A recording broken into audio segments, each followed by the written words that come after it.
Hello Leo! Welcome dito sa iyong first week of March reading, March 1 to 7. Malamin natin ano ba itong mga energy surrounding you.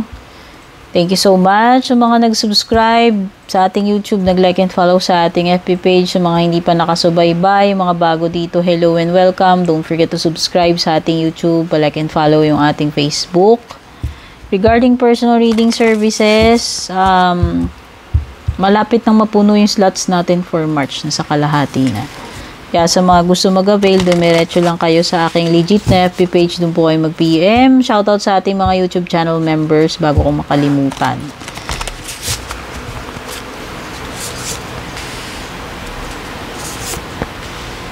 Wow! Leo, may ma-achieve ka ngayong first week of March.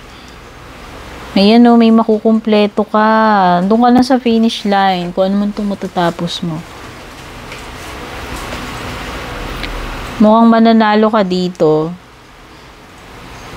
O baka iba sa inyo may hilig ng mga marathon. Pero kung ano man ito, may kinalaman sa ano. Kumbaga parang nakompleto mo yung track na tinatakbo mo eh. Mukhang gagraduate kayo dito about something. May ma-achieve kayo. Yan o. Proud na proud kayo dun sa naging accomplishment ninyo.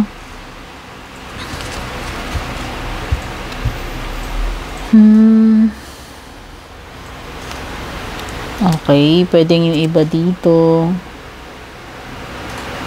Mukhang may mga kayo. May mga lesson na dapat matutunan, Leo.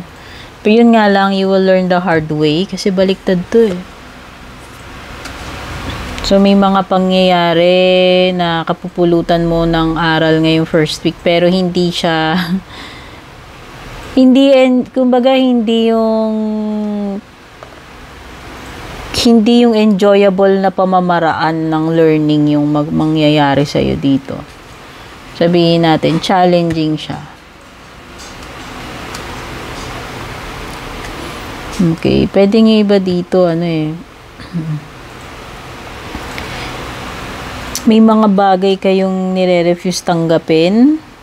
Pwedeng mga bagay na hindi ninyo maunawaan. Pwedeng may magtatapos dito with this completion, no? Reward. Ayan, pwede ba may marireceive kayong reward? Dahil dito sa na-accomplish ninyo. Pero yun na nga, pwedeng iba dito may matatapos, may ma-achieve, pero parang hindi kayo ready, hindi pa kayo ready na makipagsapalaran ng panibagong chapter, no? Dito parang hindi pa kayo ready magsimula uli. Or yung iba kahit gustong-gusto niyo simulan, gusto niyo magsimula pero hindi niyo pa magagawa sa ngayon. Okay? Yung iba, marami pa kayong dapat aralin. Pwedeng iba, kung nag-a-apply kayo, baka hindi pa kayo matanggap kasi pwedeng kulang kayo sa experience, no?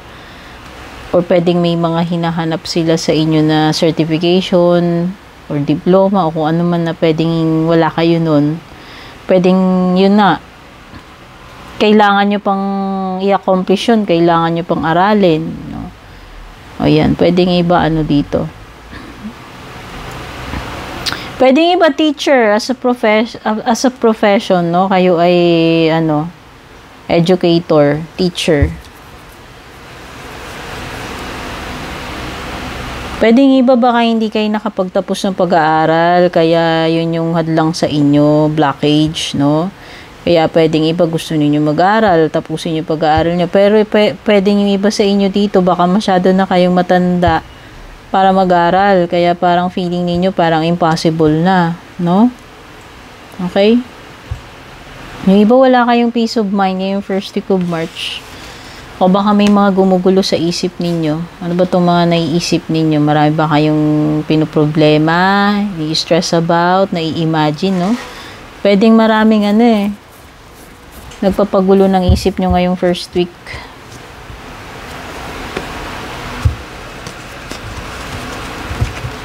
Kung may mga problems ka, Leo, sabihin mo. Makakatulong yun, believe me. Huwag mong suluhin niya. Kung may mga gumugulo sa isip mo, katanungan ka. No, i-share mo. I-share mo tong mga bumabagabag sa isip mo. Sa mga taong mapagkakatiwalaan mo, of course. No?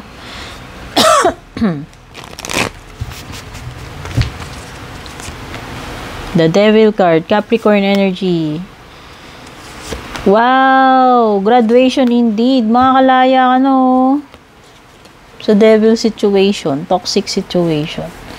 Ayan, kung may mga matagal na nakapagpatali sa inyo, limbawa may matagal kayong utang hinulugan, or yung iba dito, kung may mga pinag-aaral kayo, wow, finally, matatapos na. Matatapos na yung nyo, gagraduate na. O yung iba, last hulog na lang doon sa bahay. Kompleto na. Fully paid na. Parang ganong energy. Basta kung ano man itong nagtali sa inyo matagal na, makakaalpas na kayo dyan. Ay, okay, yung iba dito may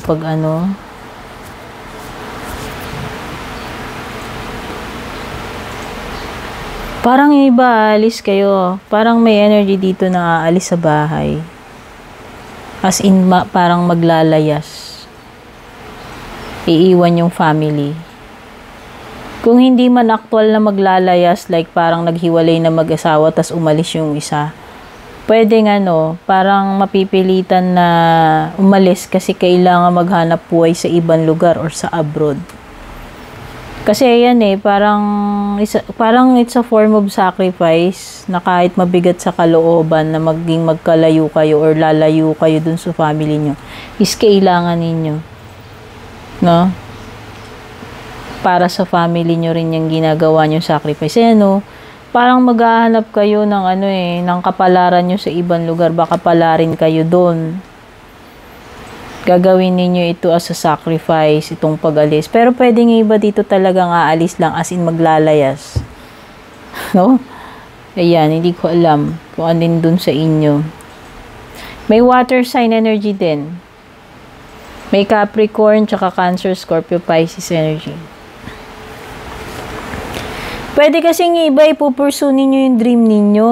Ayan, Knight of Cups at tsaka Eight of Cups.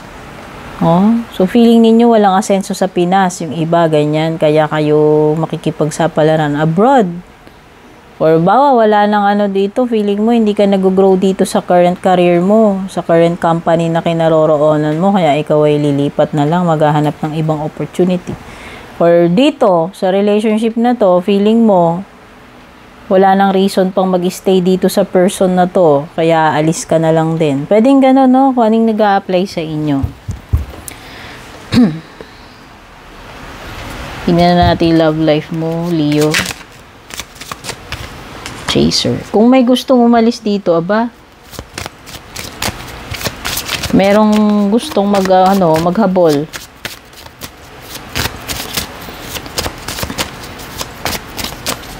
Habulan energy.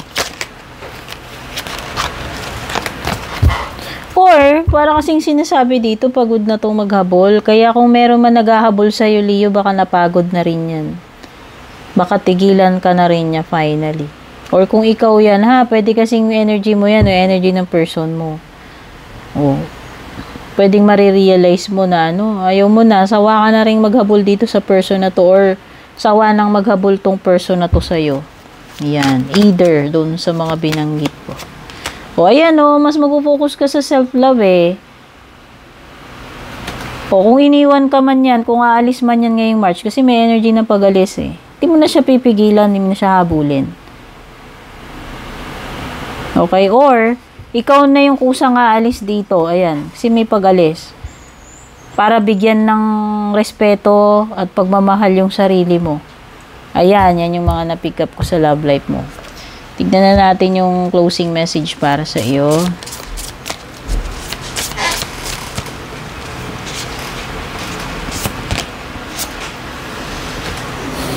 It's time to release negativity. Ayan, lahat ng hindi na for your highest good, Leo, you have to let go. You have to release. I-give up mo na yan, yung mga bagay na hindi na nakakabuti sa iyo ng matagal na panahon. Ito, pwedeng toxic connection nga to. Kasi dito pa lang sa love life mo, lumilitaw na eh. Tsaka yung devil card. Oh. Pwedeng Capricorn, pwedeng water sign. I-release mo na kung ano mang toxic. Kung ano man nag-toxic para sa iyo, in a relationship man yan, or yung mga habits mo, etc. etc. I-release mo na yan, Leo. Ngayong first week ng March. Okay? Thank you so much, Leo. Sana nagustuhan mo. Take care. God bless.